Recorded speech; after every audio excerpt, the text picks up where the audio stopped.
Thank you for visiting my channel. Kamala Harris maintains her narrow lead over Donald Trump in head-to-head polls ahead of the crucial presidential debate next week. But the two are locked in a tighter race in the crucial swing states needed to win the US election. The vice president has ridden a wave of support and enthusiasm ever since Harris entered the race, following Joe Biden's withdrawal following a disastrous debate performance that raised concerns about his age and mental acuity. A Harris advantage grew from a substantial but modest Trump advantage.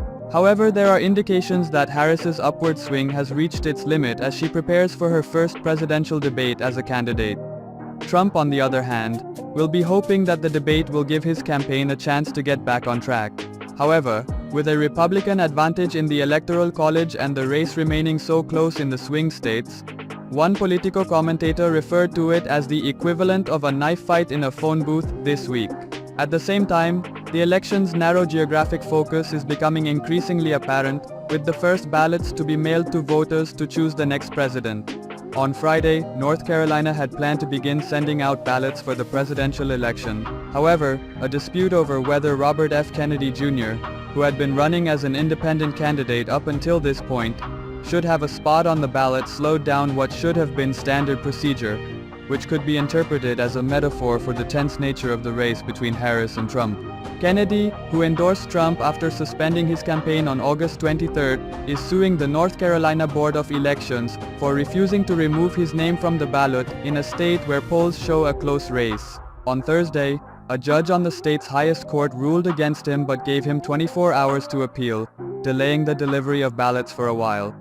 Additionally, the state appeals court halted the distribution of mail-in ballots temporarily on Friday in order to hear Kennedy's appeal.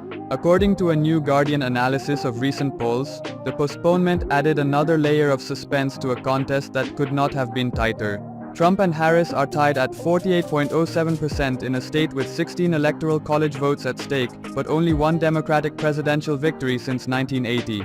The figures represent why Kennedy, who is attempting to assist with besting subsequent to presuming that his presence in the race was depleting his help, is so quick to eliminate his name from the voting form.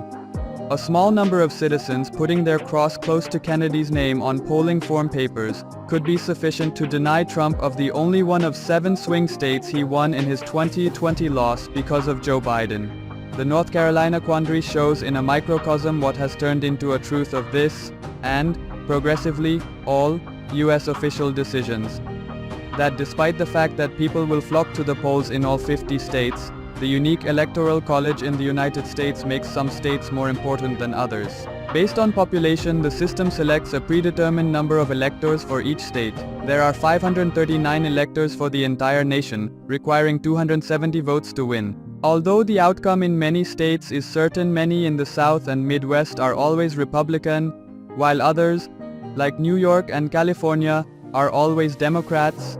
The roughly equal partisan division of these states, in terms of electoral votes, means that a lot depends on the few states where party loyalties are evenly split.